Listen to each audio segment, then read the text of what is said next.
मोहतरम सामने हजरात, जरूरत इस बात की है कि सबसे पहले हम माँ बाप नेक बने। जरूरत इस बात की है कि सबसे पहले हम माँ बाप नेक बने, नमाजी बने, दीनदार बने, क्योंकि आपके दीनदारी की वजह से, आपके आमाल की वजह से, आपके आमाल का असर अपनी औलाद पर भी होता है। आपके इबादतों का उसका फायदा अपनी औलाद पर भी होता है। कैसे? देखिए, कुरान मजीद में अल्लाह ताला हजरत खिजर अलैहिस्सलाम और हजरत मूसा अलैहिस्सलाम का जो वाकया जिक्र किया है, तो उसमें जो आखिरी बात बयान की जाती है, एक यतीम बच्चे की गिरती हुई दीवार को हजरत खिजर अलैहिस्सलाम ने और हजरत मूसा अलैहिस्सलाम ने गिरती हुई दीवार को सही किया था। वजह यह है कि यतीम बच्चों के माँ बाप नेक थे, वो यतीम बच्चों के माँ बाप नेक थे।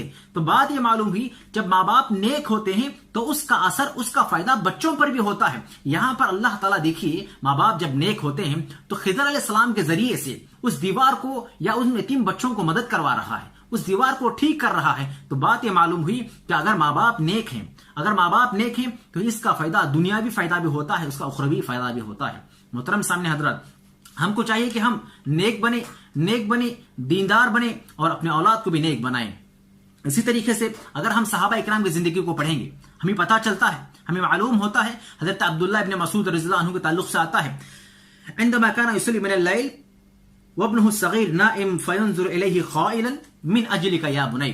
हजरत अब्दुल्लाह इब्न मसूद रज़ियल्लाहु अन्हु के ताल्लुक से आता है, वो तहज्जुद के पाबंद थे। तो वो एक रात जब नमाज पढ़ रहे थे, अपनी नमाज को लंबी कर रहे थे, रात के वक्त उनका बच्चा, छोटा सा बच्चा सो रहा था और वो उस अपने छोटे से बच्चे को कहते हैं, मिन अजलिका या बुनई, मिन अजलिका या बुनई, आए बेटे, ये जो मैं नमाज लंबी करता जा रहा हूं, ये जो नमाज में लंबी कर रहा हूं, ये बस तेरे लिए कर रहा हूं, ताकि इस लंबी इबादत का असर, इसका फायदा तुझे भी हो। इससे हमें बहुत सारी बातें मालूम होती हैं। एक तो एक चीज हमें मालूम होती है, जब माँ बाप दीनदार हैं, जब माँ बाप नमाजी बन जाते हैं, तो माँ बाप के इस इबादत को देखकर बच्चे भी सीखने लगते हैं। और दूसरा उखरवी फायदा यह होता है कि इस्लामी शरीयत ने बताई है, इस्लाम ने बताया है कि इस्लाम एक माँ बाप की इबादत का फायदा अपने बच्चों पर भी होता है, जैसे कि हमने मूसा अलैहिस्सलाम और खिज़र अलैहिस्सलाम के वाकये में हमने सुना है।